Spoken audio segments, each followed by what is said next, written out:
అధ్యక్ష, కంటోన్మెంట్ శాసనసభ్యురాలిగా ఎన్నికై మొదటి సెషన్ దాని తర్వాత సమావేశాల్లో పాల్గొని ఒక రోడ్డు ప్రమాదంలో 23 ఫిబ్రవరి 24 నాడు మరణించడం జరిగింది.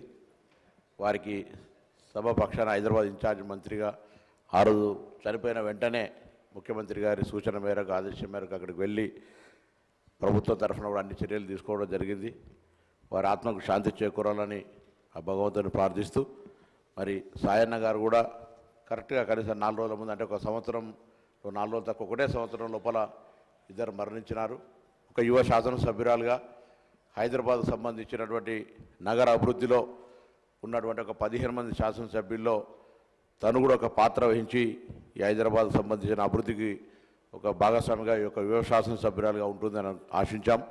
కానీ ఆకస్మికంగా జరిగిన, ఇంతకుముందు గౌరవ ముఖ్యమంత్రి గారు చెప్పిన, మిగతా గౌరవ సభ్యులు చెప్పినట్టుగా విధి వెంటాడినట్టుగా 2-3 ప్రమాదాల నుంచి బయటపడి చివరికి రోడ్డు ప్రమాదం లోపల మృతి చెందినటువంటి పరిస్థితి దృష్ట్యా మరి వారి మరణం మనందరికీ కూడా తీరలోటు. వారి కుటుంబ సభ్యులకైతే మరి సాయన్న గారు కానీ మిగతా ఇవన్నీ కుటుంబంలో జరిగిన పరిణామాల పట్ల తీవ్ర సంతాపాన్ని వ్యక్తం చేస్తూ వారి ఆత్మకు శాంతి చేకూరాలని ప్రార్థిస్తాను.